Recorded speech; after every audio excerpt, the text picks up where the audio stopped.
welcome to another episode of Purvis Versus. My name is Eric Purvis. I'm a massage therapist, course creator, continuing education provider, curriculum advisor, and advocate for evidence-based massage therapy. In this episode, I welcome Richard Hawes from Vancouver, BC. Richard is an RMT with 30 years of clinical experience who now works as the RMT with the Vancouver Whitecaps. In this episode, Richard tells us about his journey from an aspiring professional soccer player to being a police officer in Hong Kong and how he ended up in Vancouver and became an RMT. Prior to joining the Whitecaps medical team, Richard's career included having a full-time private practice, being a clinic owner, and teaching at a massage therapy school. If you enjoy listening to my podcast, please consider supporting it by making a donation through buymeacoffee.com/helloob. Purvis Versus is also on YouTube, so please check us out there and subscribe. So thanks for being here, and I hope you enjoy this episode. Hello and welcome to another episode of Purvis Versus. I'm excited to have today Richard Hawes, who is an RMT who lives in the Greater Vancouver area, and this is going to be our first episode focusing on sport and massage therapists in sport. Richard has a job with the Vancouver Whitecaps, so he's going to tell us a little bit about himself and his journey and his work working in sport, the professional soccer team. So welcome, Rich. Thanks for being here today. Thank you for having me. Excited to be here. Yeah, we had a great conversation off air, just talking about, we'll call it football because, it's really what the sport is. It's played with our feet. But we had a great conversation off air talking about football. And yeah, I'm really glad we connected. And I met you, I guess, in person for the first time a couple of weeks ago, but I know we'd connected online. So I think there's going to be lots of fun things to talk about today. Firstly, football or soccer, I don't mind. Yeah.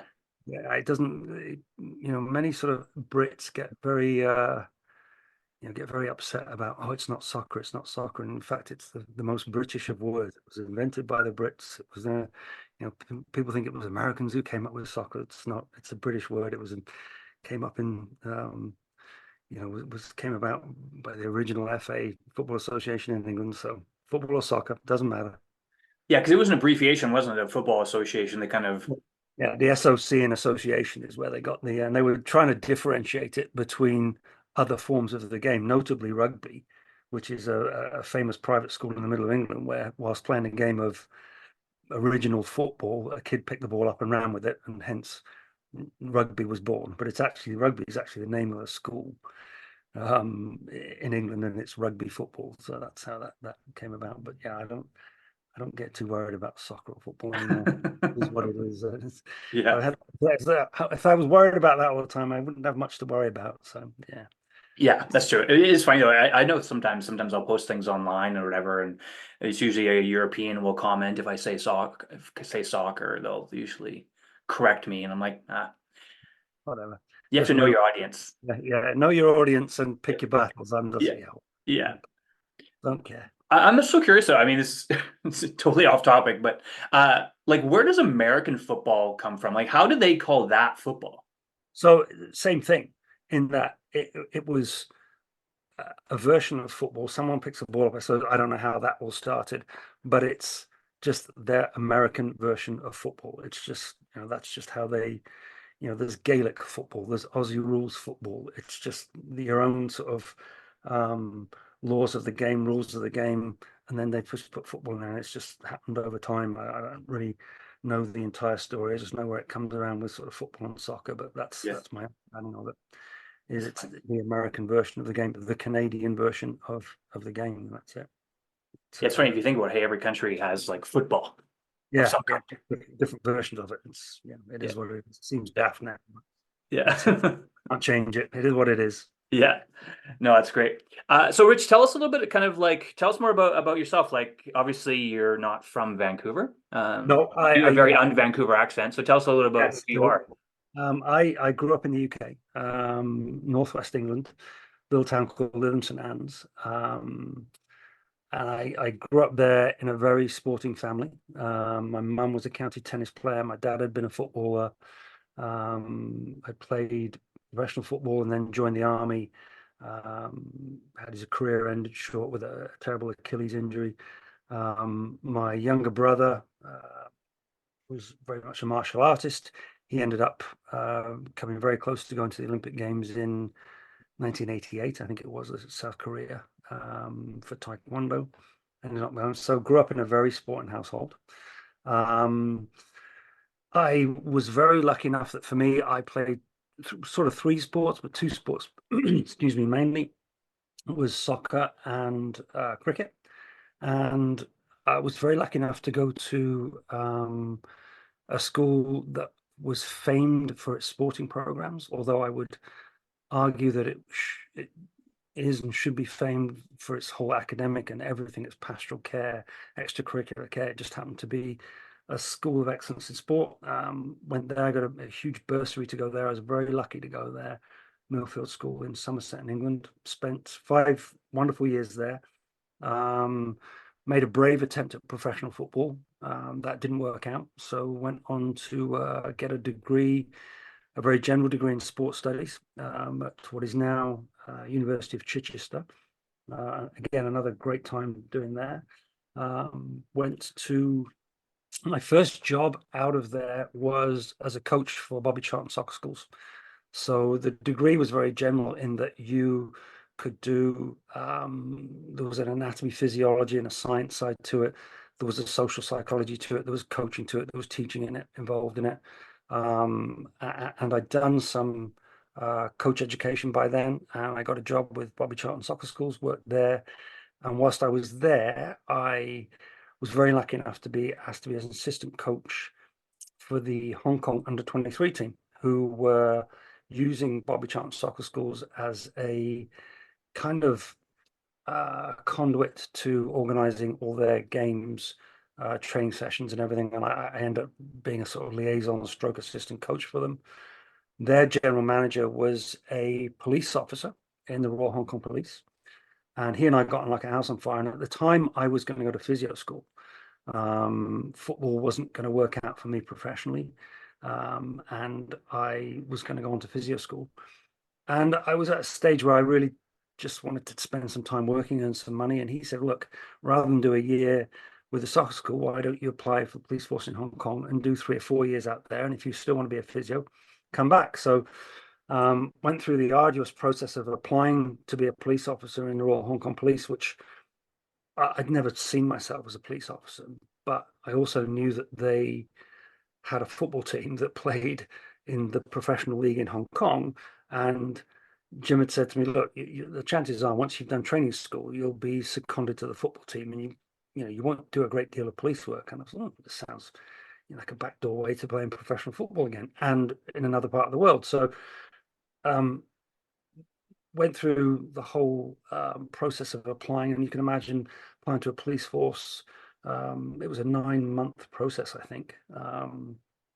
Various interviews and all sorts of stuff, and got the job. Went out to Hong Kong, did 9 months training school. Then played in my first game and ripped my knee apart. ACL, you name it, it went. And then I remember 2 or 3 months later, sort of walking in to see my regional commander and sort of him saying, well, what are you going to do now? I said, I don't know. He said, well, you're a qualified police officer. You're going to be a police officer now. And then sort of being a police officer for 4 years. I got back to playing soccer, but I actually really enjoyed life in the police force. I was not a very good police officer, I'll grant you that. But I got to do it for 4 years, but it wasn't my vocation. It wasn't what I wanted to do. And during that time, I met my now wife, and we moved to. She was originally from Vancouver. We moved to Vancouver in '92. She had had a car accident, very minor one, but was having treatment for whiplash type injuries, and was seeing an RMT. And I went along with her one day, and really didn't know what to expect, to be honest. And he was an RMT working in Vancouver. He was working in a chiropractic clinic, and sort of got in, and I was kind of really sure what I'm going to see here, but okay. I went in and was thoroughly impressed by what he did, and I was like, wow, okay, this is different. Maybe I can, instead of sort of pursuing the physio role, which was going to take me another 4 or 5 years of education, looked into that, and blagged my way in as a foreign student to WCCMT, and got into WCCMT. I was there for 2 years, and then started practicing as an RMT in '94. Opened a clinic in '94 with a guy I met at school, and We had the clinic for together 15 years, myself for another 5 years. So that was a 20-year journey, of being a clinic owner. And all that time, we never said that we were going to sort of do sport. Sports was going to be everything. We wanted to be a general practitioner massage clinic. We wanted to have all sorts of people come in. We were very much at the time in the early 90s, we opted into the medical plan. Probably 90% of RMTs listening to this probably wouldn't even know that term, but you could opt into the medical plan back then. And there were 20-minute treatments. You did a half-hour appointment, but a 20-minute treatment. And I really, really enjoyed it. I really enjoyed what we did. We opened up our own clinic. We got busy very quickly. We had great support from around us, from the medical community around us. And it was a great time. I really enjoyed it. We were very much on the forefront. I think I don't want that would be maybe an exaggeration, but we were on the forefront of really trying to immerse ourselves in the medical community. Dave and I looked around at the people we wanted to be working with, so doctors, physios, chiros, and we all, hey, they're all wearing shirt and ties to work. So for many years, we wore a shirt and tie to work. People thought we were crazy, but we wore a shirt and tie to work, and that was just that trying to be one of the gang, as it were, and it worked well for us. We opened up a clinic 5 years later. We built a substantially larger clinic because we'd outgrown our clinic, and then we had it for together another 10 years. And yeah, that was a wonderful, great time for the most part. We'll talk a bit more in detail about it if you want, but decided back in 2014 that I was going to close the clinic, and that I wanted to do something different, and ended up interviewing at two places, Alan McGavin Sports Med and Fortius Sport and Health. And I felt very fortunate. They were the only two places I really wanted to go and work. And I interviewed at Alan McGavin with the two owners there, and Xenia and Ron, who were the owners there. I think they still are. Xenia did all the talking, and Ron was just sat looking at his computer. And after about 25 minutes, I'm thinking, well, he's got nothing to say. He just looked at me and said, right, if you come to work for us, what are you going to do when the Whitecaps come calling and they want you full time? And this was right out of the blue. And I was like, I don't think the Whitecaps are going to come call for you. He said, I've been looking at your resume. I've just been Googling you, looking at your history in football. They're going to come for you. They're going to want, what are you going to do? And I kind of sat there and I thought, how do I answer that? I think I came out with something like, well, I'd have to look at it at the time and da da da da. But in the back of my head, I'm thinking I'd probably jump at it, but I don't see it ever happening. But anyway, I ended up choosing Fortius, which was sadly succumbed to COVID. But it was a wonderful place to work. I really, really enjoyed working at Fortius. If I'm honest, back in 2008, I got diagnosed with cancer, and I spent a year and a half going through cancer. And I look at it now and I say, I got cancer, but we beat it. And I mean that very sincerely. I was the one who had it, but everybody around me helped me beat it. And that's not, and that is literally everybody. Anybody who's had cancer will probably tell you, or I hope they would tell you, that if you're an inpatient at the BC Cancer Agency, which I was, they are fabulous. Down to, obviously Dr. Kim Chi was my oncologist. He was a fabulous man, but I go down to the orderlies, people who bought you breakfast. I remember one morning waking up feeling terrible, and I used to open up, they'd bring you breakfast and it was covered up, and they'd open up, and I, for some reason, just loved boiled eggs at the time. And it wasn't a boiled egg, it was something else. I was like, oh. And he looked at me and said, well, what's the problem? I said, oh, I was hoping it'd be boiled eggs. Every day after that, I got boiled eggs. And it was just that's their attention to detail. Anyway, I digress off into that story. That's another story we can talk about. But did that, and then I think after that, I went back to the clinic.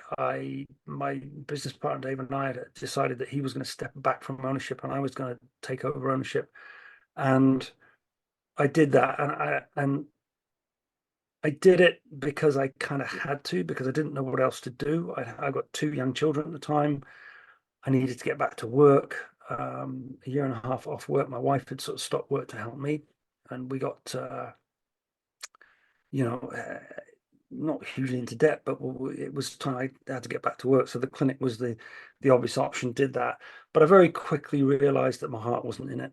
I'd lost the passion for it, and you know, I tell my kids now, whatever you do, I don't care what it is, you know, just love what you do, have some passion for it. And I had lost that, and I knew very quickly, and that was a long 5 years because I'd signed a lease for 5 years, and anybody who worked with me back then, you know, I wasn't a good clinic owner by then. I had no passion for it. I was teaching at the time, which I really enjoyed. I taught at WCCMT and VCMT for about 18 years, part time, just 1 day a week. I really enjoyed that. I had got to the stage where I was coaching a lot. So at night I was leaving the clinic and going off and coaching. So I was enjoying that. Um, I was running my own practice, which I was still enjoying, but I wasn't enjoying running a clinic. I wasn't any good at it. You know, if you don't have a passion for it and you're not prepared to daily stick with it and get up with it, then you need to step away from it. Had a lease, so I had to see it out, saw it out, and at the end of the lease, you know, remember lying in bed at 3 o'clock in the morning doing my own SWOT analysis, so strengths, weaknesses, opportunities, threats, and doing that. And funnily enough, once I sort of done it in my head and I wrote it down, it was like, no, I've still got to keep it open. I've still got to do it. But looking at the weaknesses, one of the weaknesses was I'm not passionate about it anymore, and it was time to move on. So and that was what stuck out. And I made a good decision for me. Thankfully, all the therapists that worked for me found work very quickly, and that was good. And it was the best decision I ever made. And I remember walking into when I'd interviewed at Fortius, and Erin Reed, who's a wonderful lady, interviewed me at Fortius, and she's an RMT, and she sort of took me in, and I never looked back. I thoroughly enjoyed working at Fortius. And I remember the night I knew I was really back passionate about it. Quite a well-known snowboarder in Canada who's won various Olympic medals was involved in a terrible accident, and he'd been hospitalized. And I got a phone call. It was like 9, 10 o'clock on a Saturday night. I was sitting down watching a movie with my wife, and there was a phone call from Damien Moroney, who was the head of Red Bull, and he worked at Fortius, or the head medical guy at Red Bull. And he phoned me and he said, "Look, so and so's out of hospital. He's been out of hospital for a week. He just wants to get treatment. He wants a massage, and he had multiple broken bones and all sorts of concussion and all sorts going on." And I remember just going and grabbing a table from the garage and in the car, and off we go. And I remember driving down to the hotel and thinking, it's a Saturday night at 10 o'clock, and I can't wait to go and treat this guy and look after this guy. And that was then where I went, okay, yeah, I'm back passionate about what I do. And that was great. So did that. Sorry if this is all long-winded. Keep going, Rich. It's fine. It's fine. Keep going. Yeah, did that, worked at Fortius. And at the time, Fortius had a contract with the Whitecaps to provide RMT services. And so we had a team of RMTs that worked like a lot of teams use that sort of that model to have people come in. And we did a couple of days a week post training with the team, and we did match days, and we did a recovery day. And on occasion, you would travel with the team if they had a long road trip or it was preseason. So I started off and got involved in that quite quickly and really enjoyed that. And that got me back involved in football, and really enjoyed that, and worked with went on a few trips and worked with other RMTs there. We had a group of great RMTs at Fortius that worked with the Whitecaps and did that. And then as sort of time went on, I found myself working more and more with the Whitecaps, and had a meeting with the head of performance at the time and the head athletic therapist. And they kind of said, look, the Fortius team has grown, and you've got 8 or 9 therapists now working with the team, and our concern is there's no continuity of treatment. And we'd really like to bring that team down to a couple of therapists. Would you be interested in leading that? I said, well, look, that's not my position to do that. This is not my contract, it's Fortius's contract. But I talked to Fortius, and um, they were, they were fine with it. They wanted to do it as well. They saw the reasoning behind it, so we started to do that. And then that was before COVID, and then when COVID happened, everything changed, and they said to me, you've either got to be in or out. The rules were such that not just the rules from MLS and from the club, but the provincial rules were that you're either in or you out, and everyone had to create their own bubbles. And I said, okay, I'll come in, and that was where my life with the Whitecaps really started. And I'd never really sort of looked at it and thought, okay, when I started at Fortius, never was like, I want to get a full-time job with the Caps. I want to get a full-time job with the Caps, because I really enjoyed working at Fortius. But it kind of came around, and I did a lot of volunteer work for WFC2 while I was working with the Caps, because I just loved being around it. I really, really enjoyed being around it. And it wasn't a question of, if I do this, I can get a full-time job. I just, like I say, just enjoyed the work. I just, we would go in for post-training recovery, and we were supposed to be there for an hour and a half. There'd be one or two of us. And if I didn't have to go back to Forties in the afternoon, I'd stay all afternoon, and I didn't really care. So it was, so I sort of, without, I'd shown sort of willing, but it was more, I enjoyed it. I loved being around it.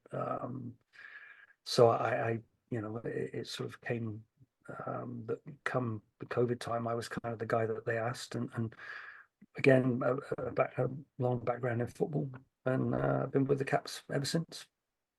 And that was a very long, protracted thing that should have lasted 30 seconds, but lasted way too long. I apologize. No, you know what? People don't want to listen; they can just fast forward. I think it was great. I thoroughly enjoyed that, Richard. Thanks for sharing. I know I appreciate it, because I think it's. I mean, one thing I wanted to get was, like, we all have our own stories, right? And we all, like, how do we end up where we are? And we all go through our experiences. And so I think it's valuable for people. Hopefully, people that are listening, if maybe they're not involved in football, maybe they're in baseball, hockey, whatever, Absolutely. sport, athletics of some kind, Olympics. It's interesting to hear how people got there, and so I appreciate you sharing that. I think it's great. I mean, personally, everyone that knows me knows I'm super passionate about football as well, and I still am. If I could play more, I would, but I've had numerous knee injuries, and I'm supposed to go play with a bunch of over 45 guys tonight that I haven't played in a while, and I'm thinking this could be terrible. Yeah. So, but it's Just nice.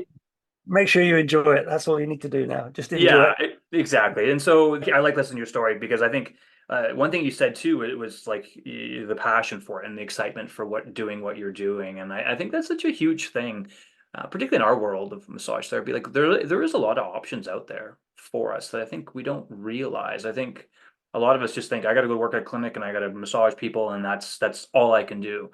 But there is other opportunities out there. 100%. I mean, it is. Um, I was, I taught, and I would say that sort of 80 to 90% of the people that graduate out of school, that's what they're going to do. They're going to go work in a clinic. They might open their own clinic. They're going to go work in another massage therapy clinic, a physio clinic, chiropractic clinic, and that's a great start. And I think what happens to people is, and I used to sort of talk to students a lot about it. I said, don't get in a rut. Don't get in a rut of just doing that, because it's very easy to get into that's what I call practitioner mindset, where here I'm busy, I'm working 4 days a week, life is good, da da da da. But in the back of your mind, thinking, oh, I was always going to do that. I was always going to particularly open a clinic. People say, for us, I'd signed on the dotted line at least before I'd done my board exams. And it was just like, yeah, that's what we're going to do, and we did it, and we were passionate about it. And I knew people who were working full time in professional sports in coaching capacities. I remember speaking to a guy called Richard Wong, who was the clinical director back in the early 90s at WCCMT, and he told me about his education, and he'd come through WCCMT, and all he wanted to do was become a full-time massage therapist with the sports team. And he did. Two years after he graduated, he was full-time with the Canucks. And he said that was my dream job. But he hated it. You know, by the end of a year, he lasted a year with them. He said, I absolutely hated it. And you know, we'll talk about it later probably, but it's not for everybody. But you have to go and find what it is that you want to do with your education and your skill set, and go seek it out. Now, that doesn't mean you have to do it immediately, but don't let that dream, whatever you want to call it, disappear into the back of your head and go, oh, it's never going to happen. You know, always sort of keep it, you know, in mind, and sort of, you know, get there somehow, and seek how you get there. And because there are lots of different options you have. And I think you can, you know, it's very easy to get into that rut of just, oh, you know, and I call it, you know, I remember working at Fortius, and we were very, very big on collaboration and integration, as we are working with the Whitecaps as well. And it was really interesting in that people, they didn't really get that until they worked there, and it was very difficult for people to understand what it was to properly collaborate and integrate. Yeah, it's there's a lot you can do. There's a lot you can go and do, and just make sure that you keep it in mind for it. That's for sure. Yeah, I like that point too, is that the um you have to pursue your dreams. You have to keep them, at least keep them in the forefront of your mind, because if you don't, then you're probably going to regret it. And so I would rather pursue something and be like, and that I was really passionate about, and think, this is terrible. Yeah, yeah, But at least having experienced that and said, hey, I'm glad I did that. It wasn't for me, yeah, you know. And some of the things you said too really resonated with me too, about, you know, owning a clinic. Like I never really wanted to own a clinic out of school, yeah. but it kind of happened. It's kind of out of just life. We had a lease that I was working for somebody else. The lease went up. He was going to go somewhere else, and I was like, oh, I have a practice here. Oh, let's become partners. And we opened a clinic, and it was good. But Mm, anyone that's listening, if they worked for me in the last couple of years or worked with me the last couple of years, I was a terrible clinic owner. I was totally didn't had nothing. I didn't have want anything to do with it. yeah, Like yeah. I just wanted it to go away, because I just didn't have the passion for working in that clinical environment, because my education and teaching and other stuff, which is what I was had been more passionate about, that's what was taking all my energy Mm, and all my focus. And the clinic felt like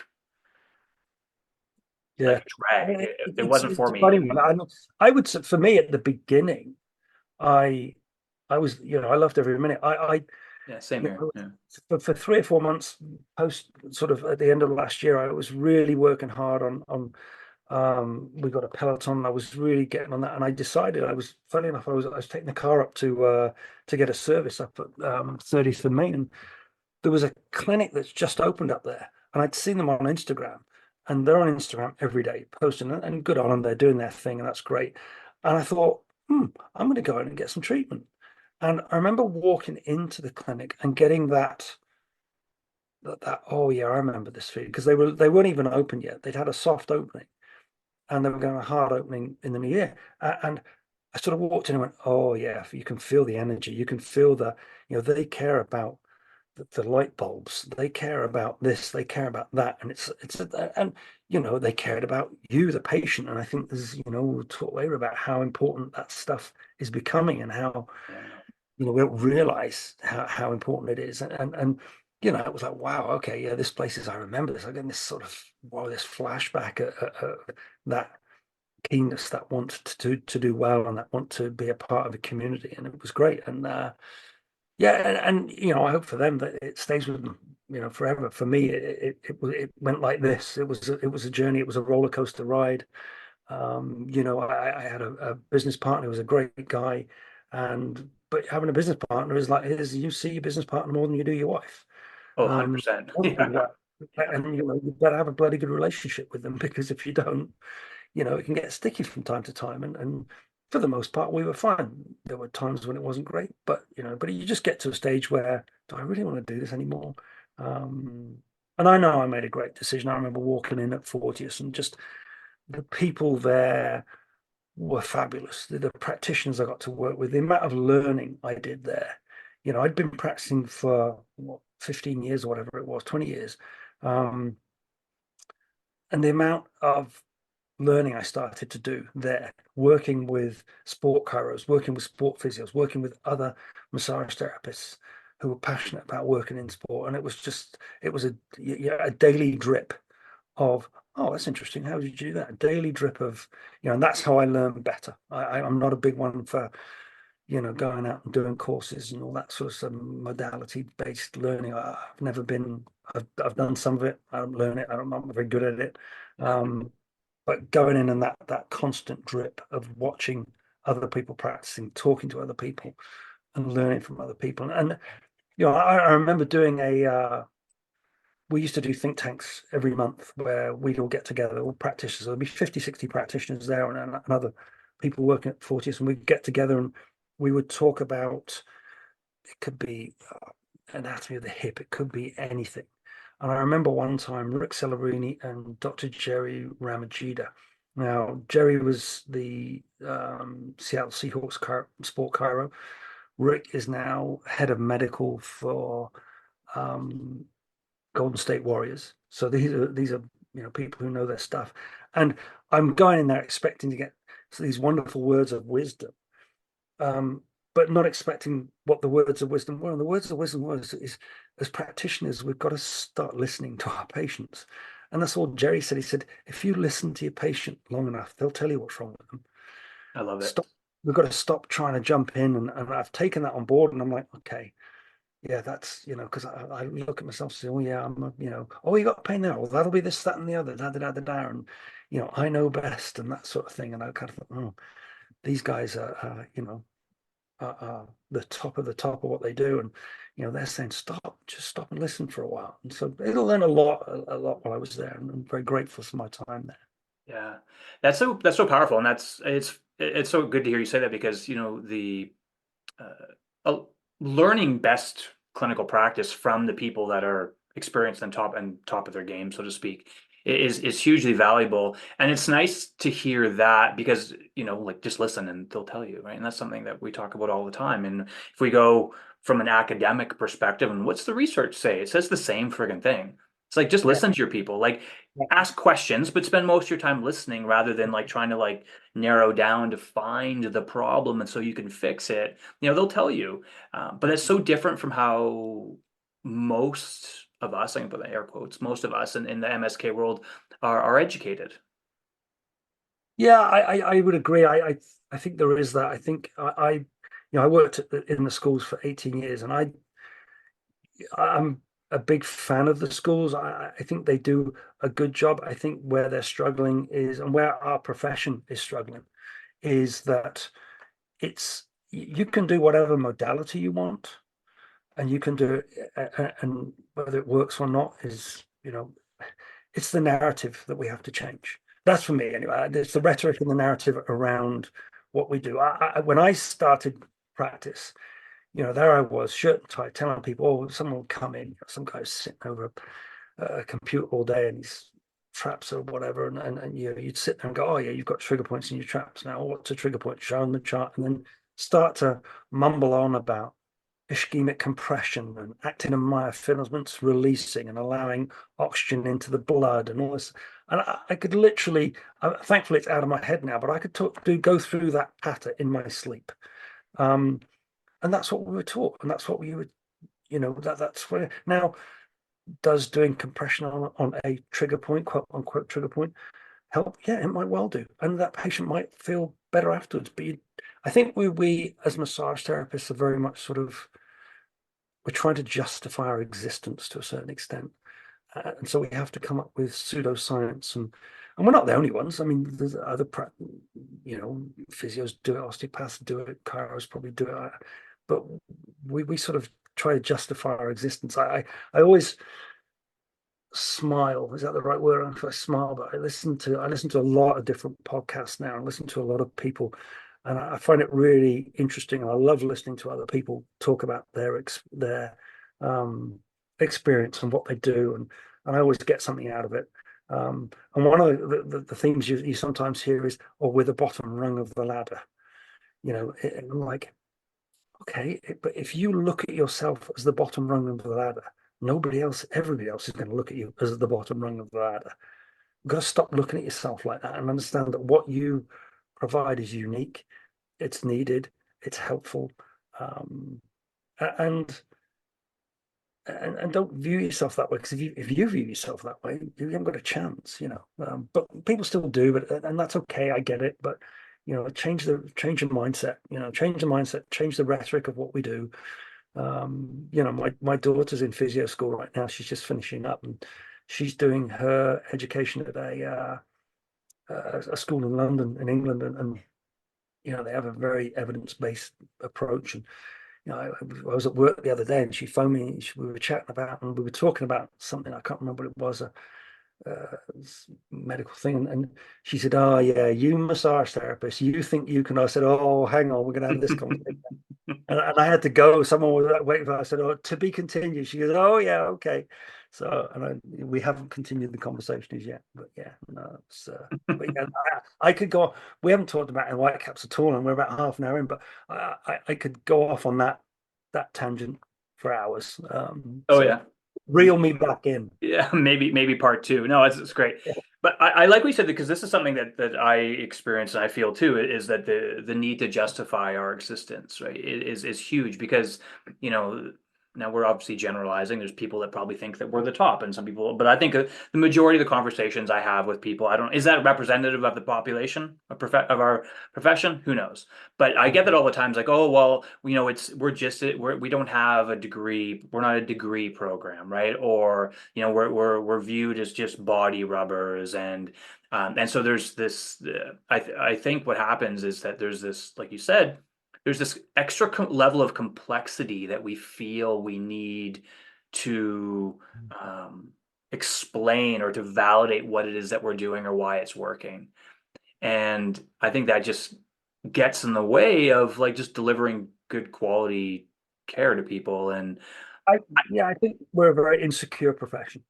yeah, I have to say it, and people are going to get angry with that. Maybe, I don't know, but I think we are an insecure. And if you don't think we are, then why is it that you look at various online pages with massage therapist stuff on it, and it's like it's cyclical. Every 18 months, somebody wants us to change our name, and historically, it's we need to be manual therapists. And I go, oh my God, I remember 1994 being at the old physio massage therapy at a college. Well, I forget what it was called, APMP was it called? I can't remember.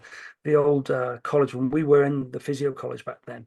Um, and somebody getting up then and saying, we need to change our name to manual therapists, and physio getting up and saying, well, actually, manual therapy is a protected title or whatever it was for physiotherapists. And it's cyclical. It happens all the time. I'm like, we just got it's, why? Why do you want to change your name? Why? Massage therapy is a pretty good um, title for what we do. And yes, I know there's people out there doing all sorts of wonderful things, and good on them. They're taking the profession off into their own little world, and that's great. Fantastic. But at the end of the day,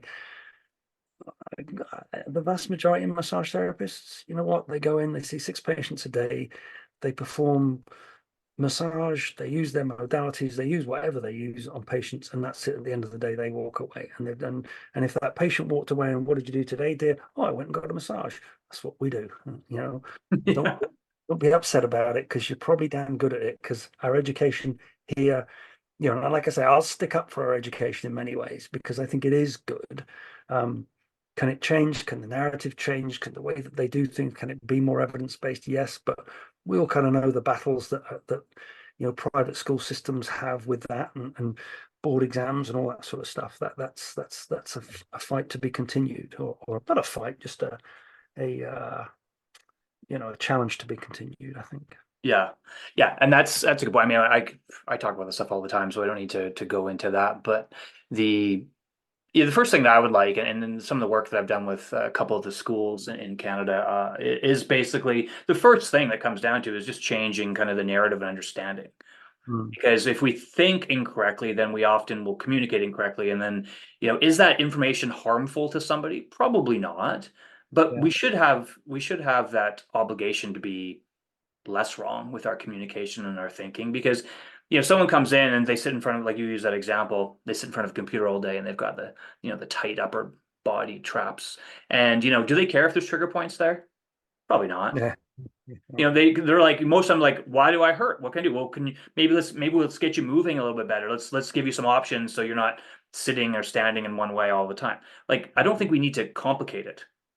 No, no, but again, I think we do, and I know I did. I'll put Oh, my I hand did. up. Yeah, me too. I used to make it Yeah, so because complicated. I wanted to justify my existence. So I Yeah. wanted to show you that pain you got behind your temple was a referred pain from a trigger point up here, and it was almost like, you know, especially with people who were coming in who were referred from doctors who were like men typically who came in and they were like, I my doctor's told me to come here. I'm not sure what goes on. It's a massage place. I've never had massage before, etc., etc.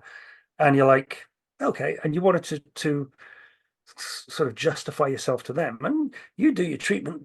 They may or may not feel better. Often they did, and you give them some exercises, give them some movement stuff, and some stretching, strengthening, and all the rest of it. And they come back and it's, oh yeah. And I remember that first time I went in with my wife, it was like, oh, this wasn't what I was expecting.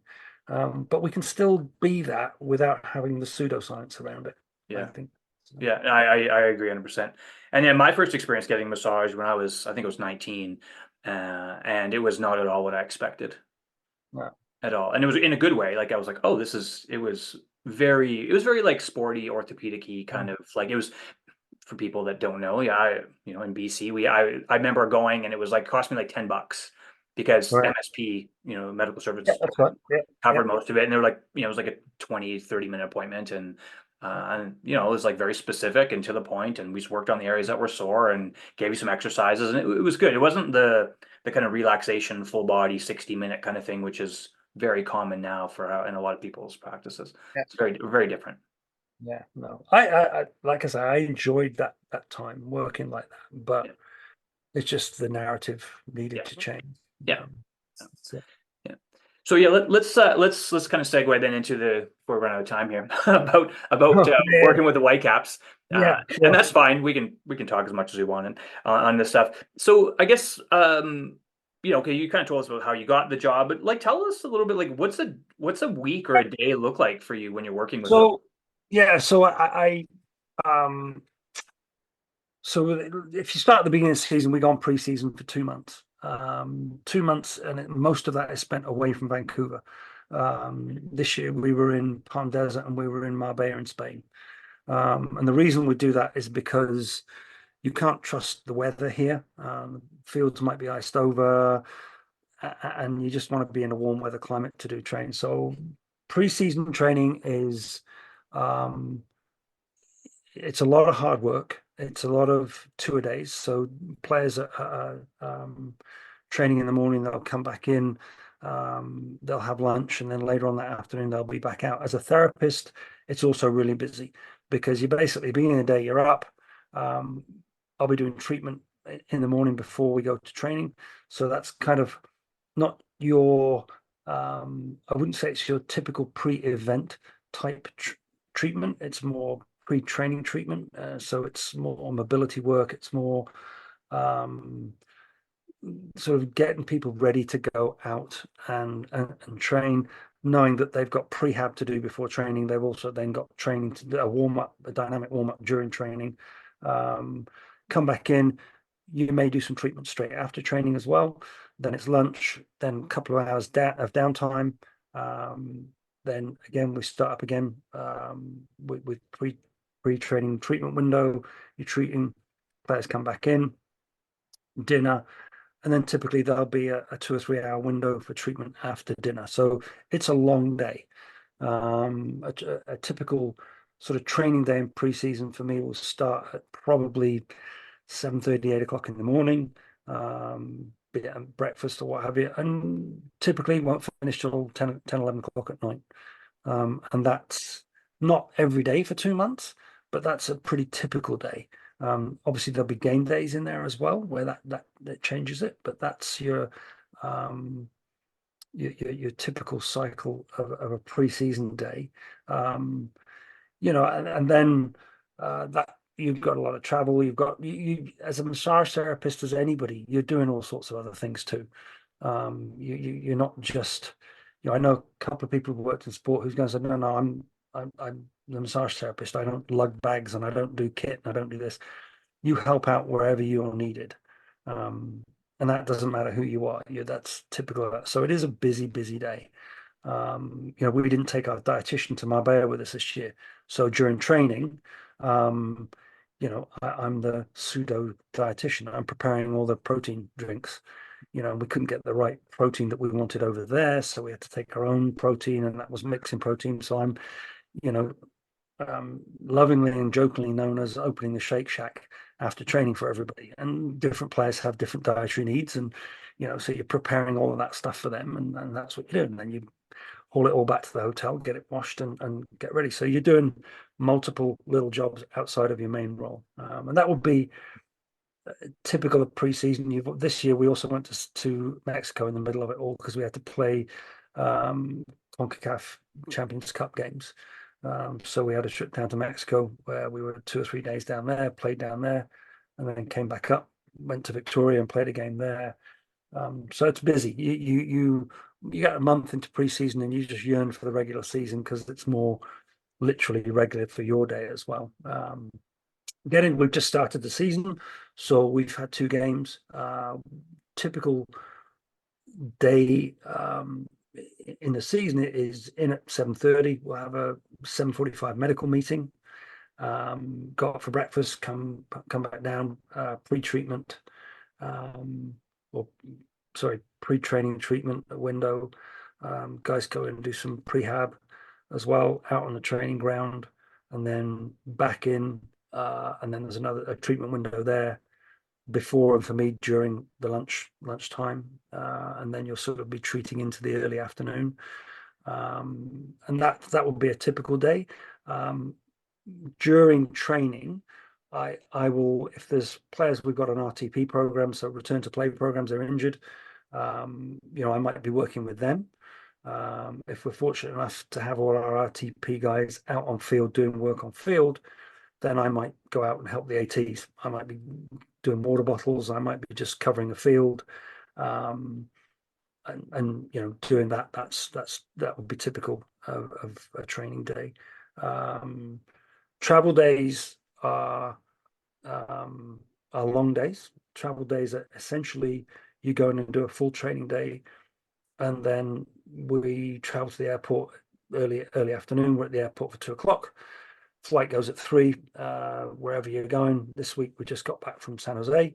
On Friday we go to Dallas, and you're flying down to San Jose. You get San Jose, set up the treatment room, and that's the traveling party in the medical world will be our head physio, 2 ATs, and myself, and that we travel to every game. So you're setting up the clinic essentially. And there's Normatex and game readies and nutrition. That all has to be set up whilst the players are eating. We then go eat. The players come in for a treatment window afterwards. So my day will start at 7:30 a.m. and I think on Friday it ended probably about 10 o'clock. Wow. And then you're up for game day. Game day is always an interesting one because it's kind of a hurry up and wait day. There are multiple meals. I mean, there's breakfast, there's a snack, there's lunch, there's a post-game meal. So you work around that. But it's often players are very specific. Most players are very specific with their needs. So I'll have a particular player who said, we go out for an activation walk at about 11 o'clock. And, after activation, I come and do a treatment on him. Pre-activation, I'll have another player who likes to get that before the activation. Pre-game, depend on the player. There'll be certain things that certain players like specifically to get done. So your treatment window is very small pre-game. Your treatment window maybe an hour total. And if you're away from home, it's less than that. At home, it's a little bit longer, but if you're away from home, it's less than that. And you've got to be quick at what you do, and you've got to know what you're doing and know what that player wants, and go through it quickly and go through your quick assessment quickly with them. Often that assessment is, so you need usual stuff. Yeah, any problems this week? Any issues? No, it's been fine. You've probably treated them during the week anyway, so you're on that continuity of treatment, and then it's go in and do what you do, get what they need out of it, then out for warm-ups, and you're helping. I'll be helping outside helping with warm-ups if it's just getting balls or taking water or doing anything like that. I'll be on field doing that. Again, part of my job is preparing the dressing room at halftime. So myself and head physio, we don't sit on the bench. We can stand by the bench, or we might go up into a box, or we might stay in the changing room, or we might watch the game from the tunnel. But 10, 15 minutes before halftime, we go back in and prepare the dressing room. So that's nutrition, table. One of the equipment guys will be in there putting it out, second half kit, second half shirts, that sort of stuff. So you're preparing bananas, blocks, caffeine, electrolytes, all that sort of stuff. So that when the players come in, it's 15 minutes and it has to be seamless. You have to be able to do everything well very quickly. And it's kind of everybody knows their job. The coaches will go into there'll be a coach's room. They'll go into there for 3 to 5 minutes just to discuss second half changes, tactics, whatever it may be. And that's my time when I've got a plate of bananas, a plate of blocks, which are like glucose gummies. And I'm walking around just going, any problems, any issues, you okay? Any problems to each player? Sure, no problems. If you've been treating them during the week or you treat them pre-game, how's that ankle feeling? How's this go? You've got it kicked in you're always watching the game to see if players get injured. Now you've got two medical professionals and two ATs on the bench, and that's their job to attend to players during the game. But you're also watching the game. We have a physio that doesn't travel with us, Eddie, and he'll text me, did you see that? What so and so just happened to so and so, because he's watching the game back home. So there's a very, you're very on it during the game. I don't like I don't of the games. I only see probably about an hour of the game because I'll be doing stuff in the dressing room, get stuff ready or what have you. But when you're out there, you're trying to be. As a football person, you're kind of enjoying the game, but as a medical person, you're trying to be okay. What happened here? What happened there? Is he okay? How's he looking?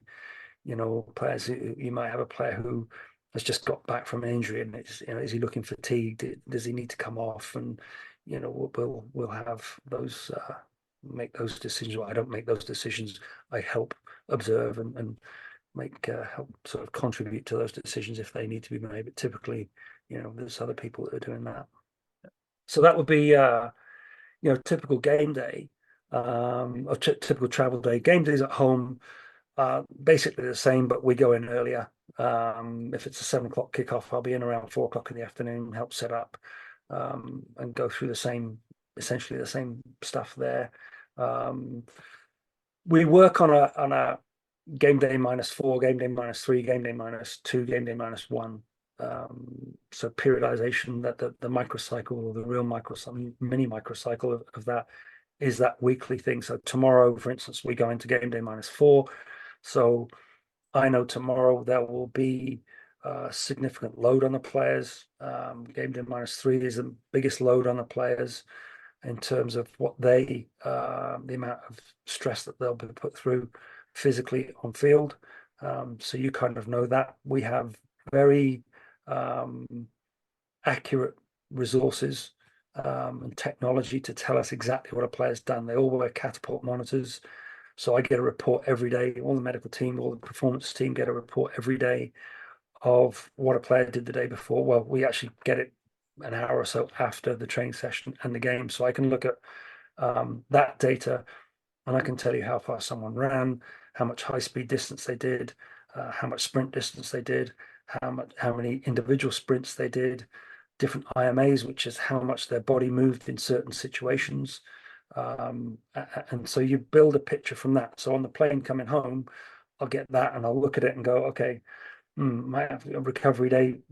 The next day will be a recovery day potentially, or we'll do 48 hours afterwards, 2 days after. And, I can glean some information from that.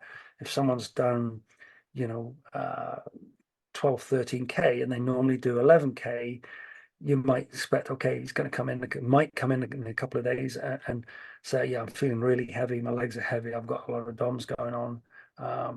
So you can glean some information from that. But it's more, the conversations you have with players. I'll be on the plane, watching a movie or something, and I'll go for a walk back to the plane and just check in with a few guys. How you feeling? How you doing? Yeah, all right. And a bit sore, and a day like today, with certain players, I'll go in, even though it's a day off for us. I'll text the guy and say, "How you feeling? Yeah, do you mind coming in? Yeah, okay, we'll come in." And you go in and you treat. And so that's kind of the very sort of typical working life as an RMT working in a professional sports team. Um, I'm very lucky and I'm blessed to do what I do. I work with some fantastic people. I mean, some people that Johan Wint, Chris Franks, JP, John Polly. A lot of these people, their knowledge and their understanding of what they do, data science or performance, physio, whatever. I'm very lucky to work with them on a daily basis, and you learn every day and you listen every day and you contribute in medical meetings. That they will turn around to me and say, "What do you think?" So you contribute in those meetings, and you better contribute in those meetings, because if you sit there and have nothing to say, it's like, what are you doing there? Right. So I'm very lucky in the integration and collaboration.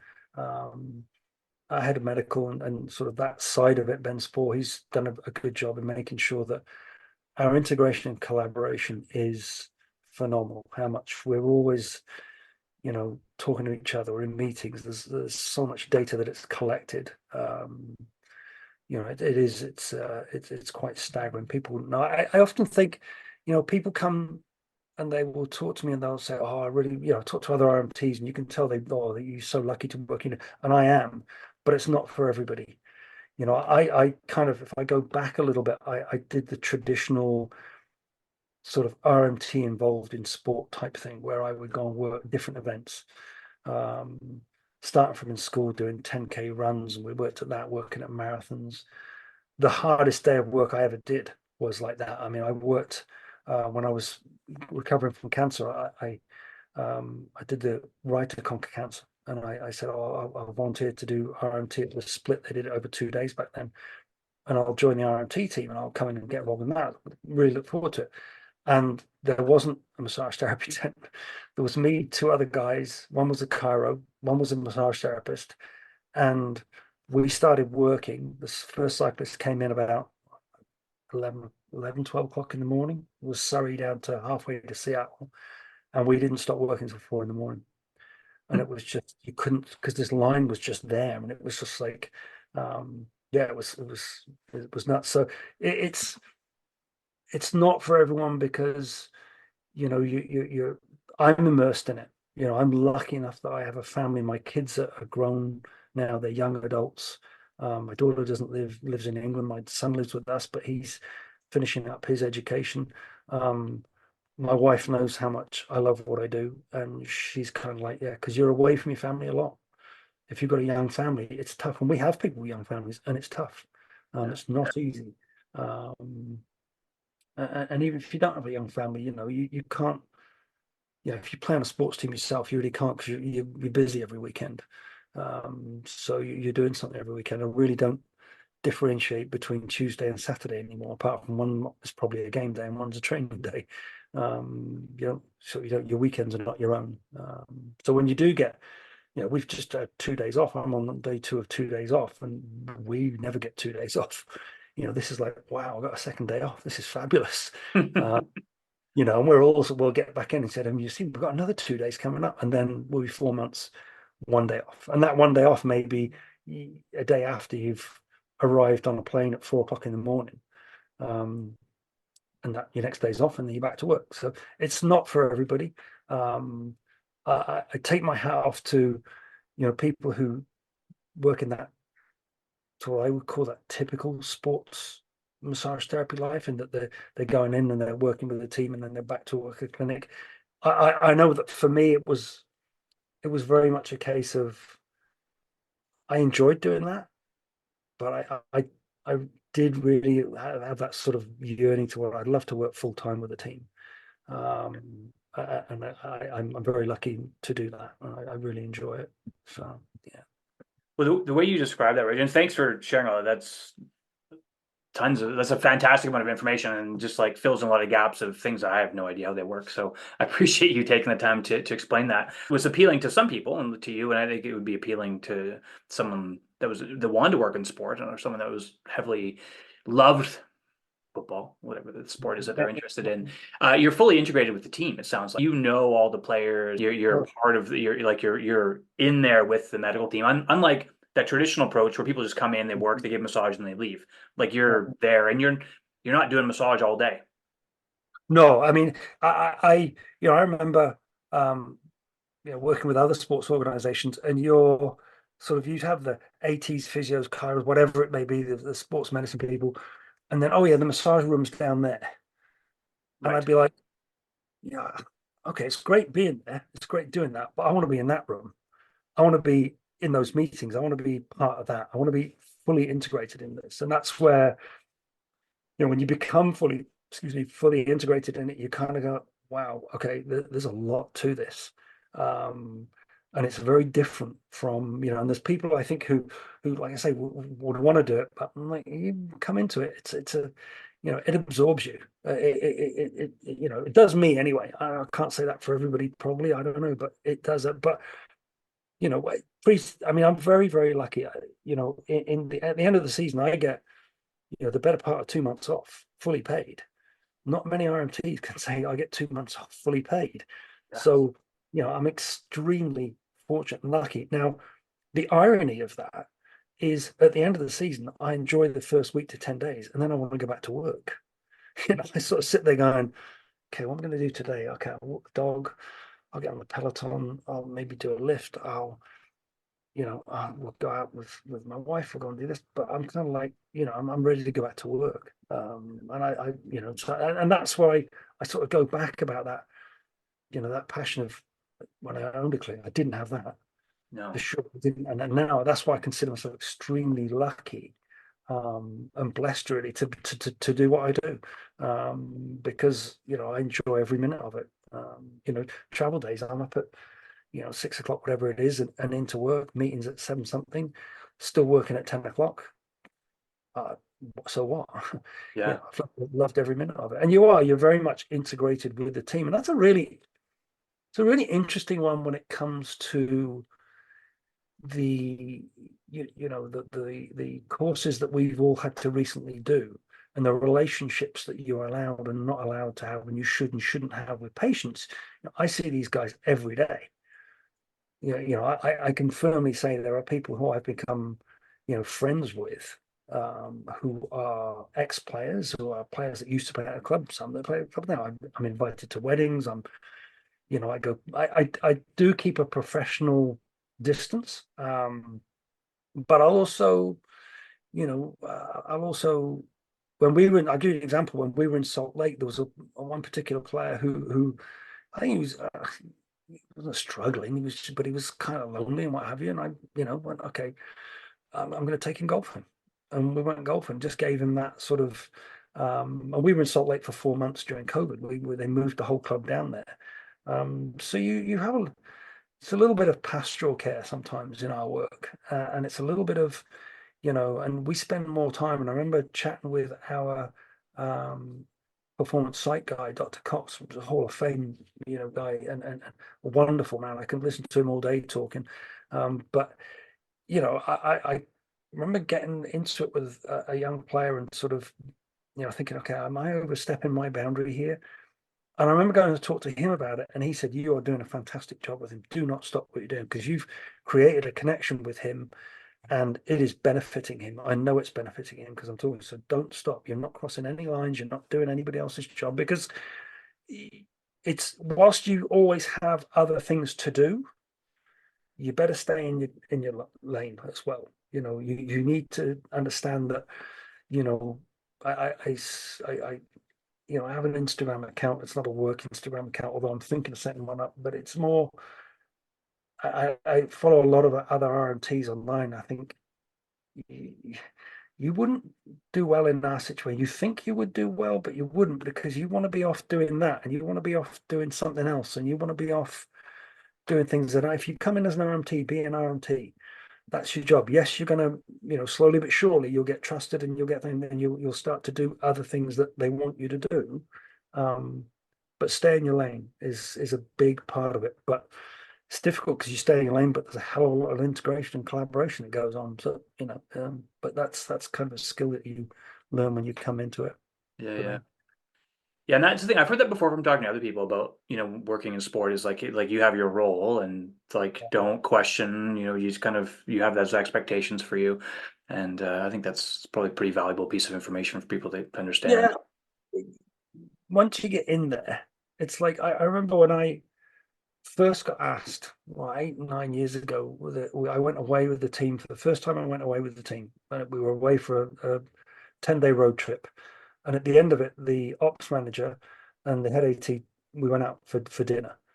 And they were like, if we had a full-time job, would you want it? And I'm like, no, what? Because you were like so good this last 10 days.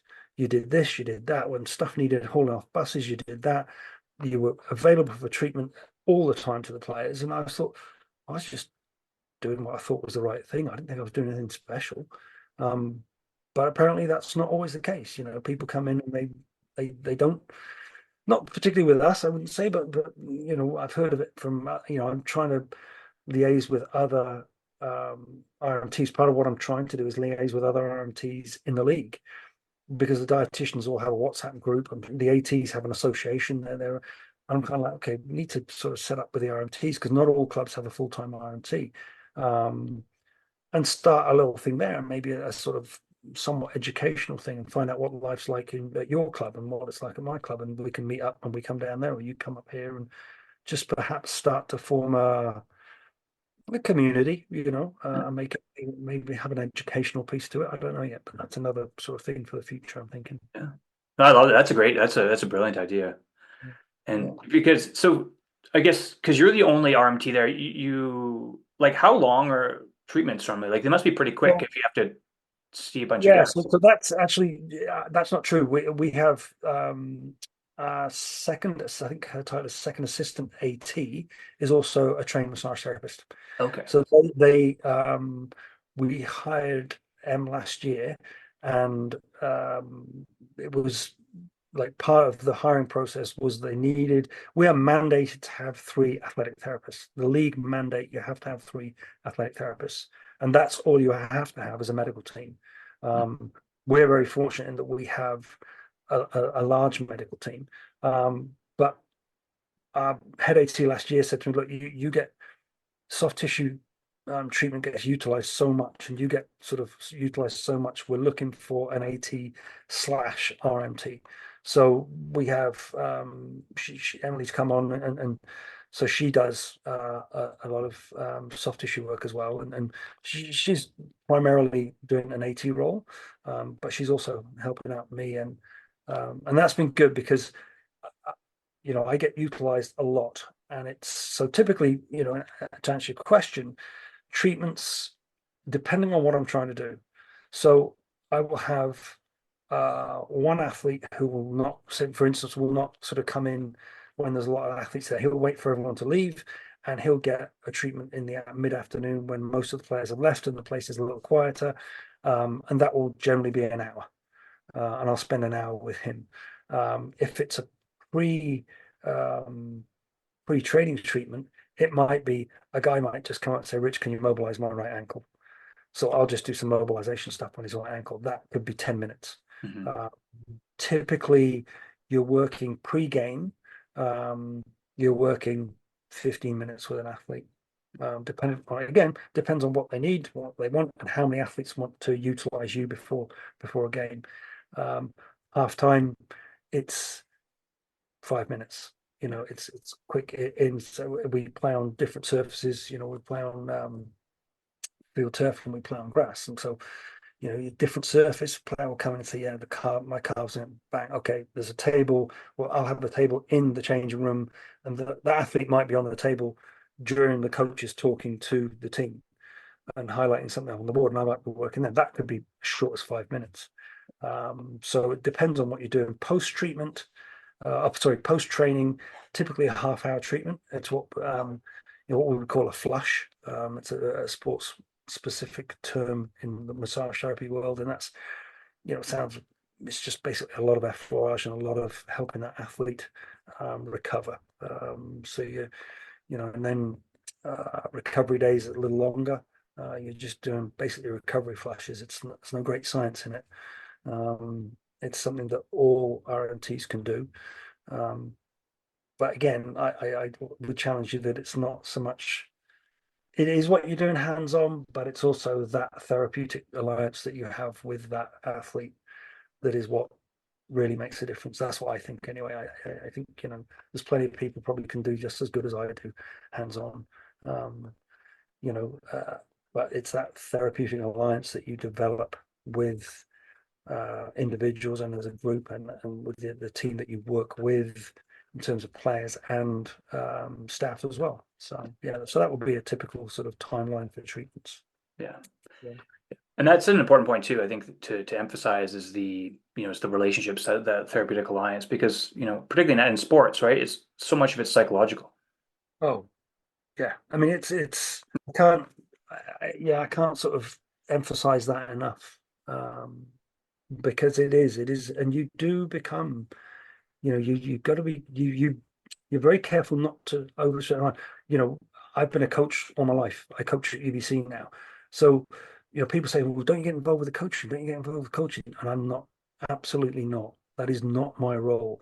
And if ever I had an athlete on the table and I started telling them what to do, you know, I'd be out of my ear.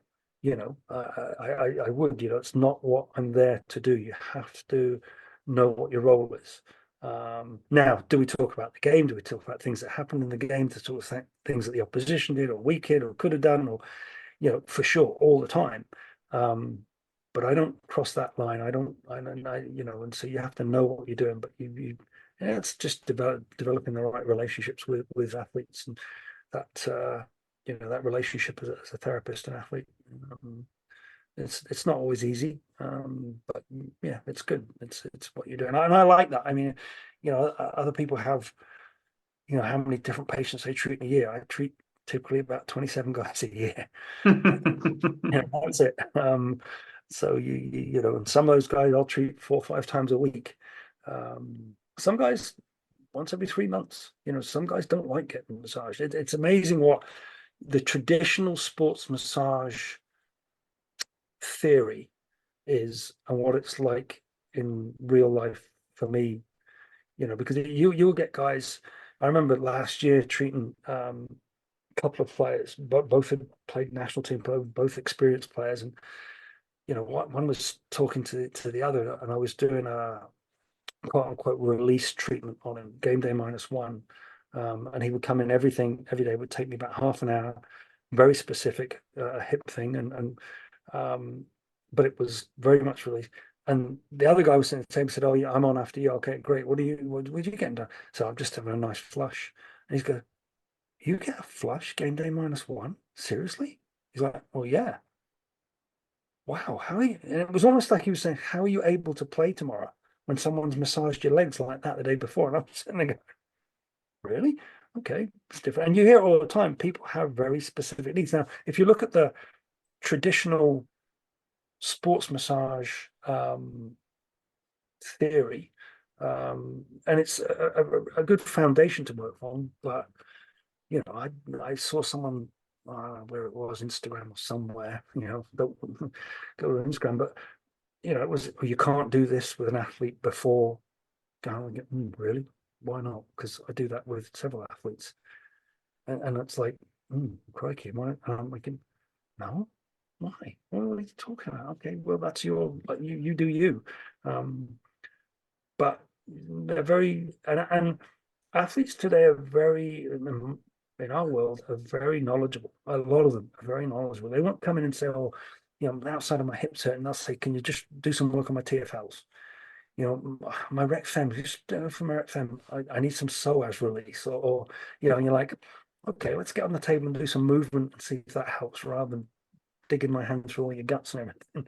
But they're very, very knowledgeable about. A lot of athletes are very knowledgeable. They realize that their career is short, and So a lot of athletes now, they get on the table and they want to know what's going on. They want to learn what's going on. They're not, back in my day, it was more just, oh yeah, okay, just get it, do what you have to do.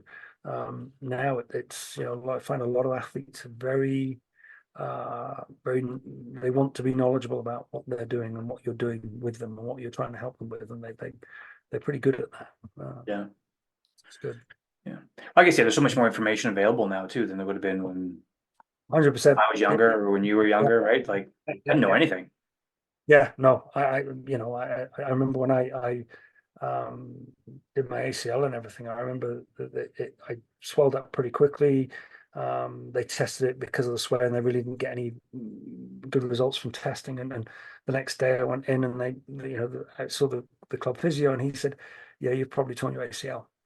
I'm like, okay, what's that mean? And I'd done a degree in sport by this time. I really didn't know what that implied.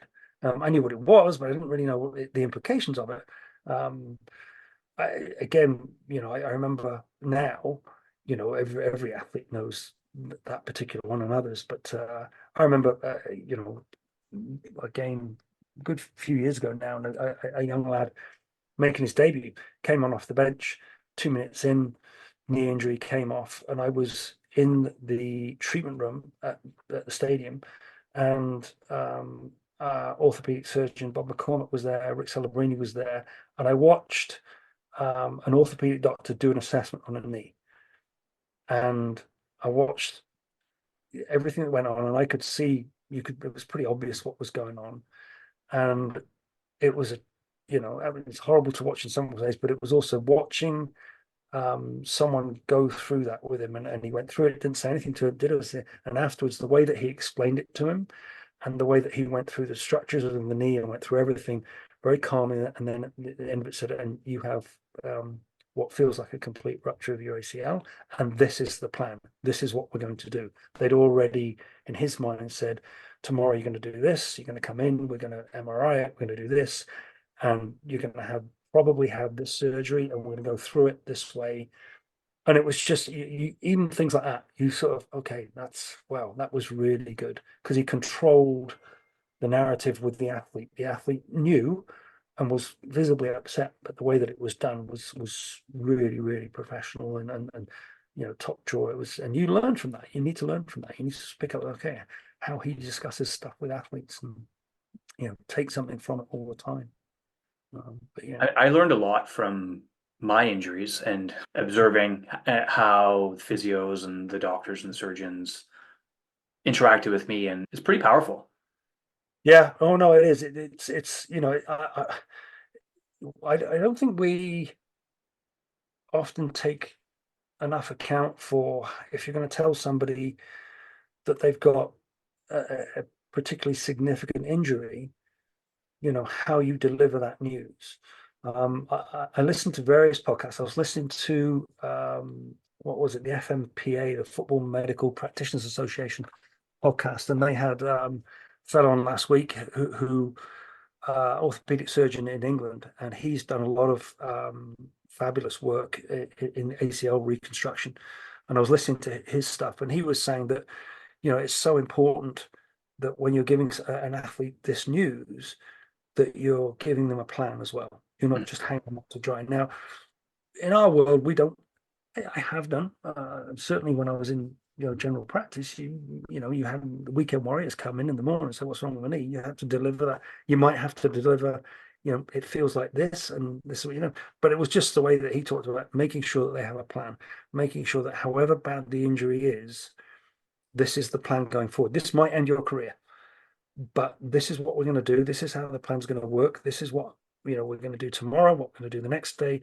If you need surgery, we're not going to do it tomorrow because we want that knee to settle down. It's an angry knee right now. We're going to calm it down and go from there. And I think that's again, for me, my learning experiences. I struggled in school. I was struggling in high school. Getting a degree was I had to work hard to get that, or not hard, I would say. But I then went into police force. I had to do 9 months of law training in the medical training during massage therapy school, and I struggled with it. So for me, I learn from that situations like that. I'll learn from, excuse me, I'll learn more um, from watching other people work, from listening to podcasts, listening to your stuff, and the great stuff that you put out there and other people put out there. And I don't get siloed into, I'm just listening to one set, that echo chamber of listening to your own stuff. I listen to stuff that I know that I'm not going to agree with, but I'll look for some learnings in it. But I'm lucky that every day in the environment I work in, and this is, I think, a big thing for RMTs, is you work in a closed space. And most RMTs, you go into your closed space, you work, you come out, you work. So I'm very lucky, and I work in open space. I worked with Dr. Eric Yule, who's a performance chiro, and I've learned a lot of stuff just watching him work. He now works with the Canucks, and Chris, Eddie, Mike, Emily, the people I work with at work. I just, you thieving stuff basically. It's, oh, how'd you do that? And I see some of the stuff I do appear on their tables from time to time. So you're always trying to, and you can learn every day. I'm lucky for that. It's good. Well, I mean, you can tell it resonates in how just the way you speak about this, Richard, is the passion. Some take-home messages, I think, for people listening is that if you're not passionate, you got find something to be passionate about. Yeah, and it's not always easy. I tell them, my kids, whatever it is you do, just be passionate about it. Yeah. My daughter's, she's right at the end of her physio training now, and she loves it, and she wants to go down the sports route. And she probably will. My son's in the film industry, and I tell him, just love what you do. And if you don't love it, it's going to be a long old 40 years of work. And go out and do that. It's interesting. You talk about, I get RMTs get in touch with me, and that's great. And is there any chance of work and this, that, and the other? And I sometimes we do try to get people in, and sometimes, most of the time, we can't. But I'm always interested in what they think they need to do to give themselves a chance to get into full-time professional sport, if that's what they want to do. And I'm always sort of, okay, you can go and do, Canadian Sports Massage Therapy Association. I'm not a member of that. I've never been a member of that. It was just wasn't the way I wanted to go about it, but I'm sure they've got good stuff, and go and be a part of that, and that'll stand you in good stead. But in terms of education-wise, I don't need you to go and do, all sorts of different technique stuff. What I'm interested in is have you done, if it's soccer anyway, have you done FIFA's medical diploma? They have a free online medical diploma, and it sounds very posh, because people ask me. I said, oh yeah, I've done FIFA's medical diploma, and it's not a medical diploma. It's a lot of great medical stuff, and I think I did it during COVID, and it's an online course. You don't have to pay for it; it's free, but there's lots of great information in there. The FMPA have a diploma, they call it, which is, I think it's called a diploma, which is an entry into professional sport. So if you're a therapist and you want to get into professional sport, they have a course, an online course. Now I'm much more interested in people who've gone and done that, because that's preparing for you. How do you deal with data? How do you deal with multiple different things that you probably don't know that you're going to have to deal with if you get into full-time professional sport? If you're really keen, like University of Lancaster do a medical football leadership masters. We've got one of our ATs is doing that. I very nearly signed up for it myself. But at nearly 60 years old, I'm like, do I want to sign up to doing a master's now? And then a friend of mine who's an RMT as well, who's 25 years into his career, he's doing a master's in a different. So he said, "Of course you do. Just do it." I'm like, "Oh goodness, I never did well with formal education. I don't know whether it's up there for me." But that's, it's kind of like deviate a little bit from the norm. Go and seek stuff, go and find stuff. And I'm sure that there are other sports that have all that available to you too. And that's what I would be saying to young therapists who want to get involved I want to do that. Then if you want to do the educational part of it, sure, do all your courses that you would typically do and all those, if you want to do modality driven courses, you go do that. But I'm not going to sit here and look at all that stuff and go, oh, wow, well, you can do this, that, and the other. You did a weekend course in something that, okay, it might be good, it might not be. It's a tool for you and you use it and good for you. I'm more interested in people who have, I would be more interested anyway in people who have gone sport specific and learned about what life is like working full time in professional sport, because it's not, like I say, it's not for everybody. It's not. But yeah, that's sort of where I would go with it anyway. But for sure, but it's everyone to their own, each thing. That's for Yeah. sure. Yeah. Well, and the things too is you're never too old to learn. I did my master's when I was 40, and at the time I felt like I was old to do it, but now don't let my family hear me say this, but like I would love to go back. I love learning. Yeah. I love the education, and so if I was 60, would I if I had an opportunity to learn something, maybe. Yeah, Yeah. I think there's I know Em is doing it, and I was talking to her. I said, "Oh, is that the one with Mark Leather?" Like she said, "Oh yeah, I said, "Yeah." She said, "Why are you doing it?" I said, "Well, because in the thing it doesn't say that massage therapists can do it. It's all physios, da da da da." And I'm looking for an excuse. Yeah. She, oh, you could send your thing in and they'd let you on the course. They for sure would want you on the course. I'm like, oh God, there's another reason I can't say no to it. But we'll see. I may still do it. Yeah. Love it. Love it. So, Well, thanks, Rich, for today. That was fantastic. I really enjoyed the conversation. Lots of some more things we could talk about, so maybe we'll get another one going on in the future. But I think yeah, that no, was I enjoyed it. I hope I oh yeah. wasn't too long-winded. That's okay. Yeah, and I'll just talk. It was fantastic. So thank you. Good luck with the road trip this weekend. Thank you. Appreciate it. Yeah, I really Okay. do appreciate it. And well done to all the work that you do as well. I really enjoy it. Thank Thank you you. very much. I appreciate it. Bye. I appreciate all you listeners for taking the time to be here. If you enjoyed this episode, please give it a 5-star rating and share it on your favorite social media platforms.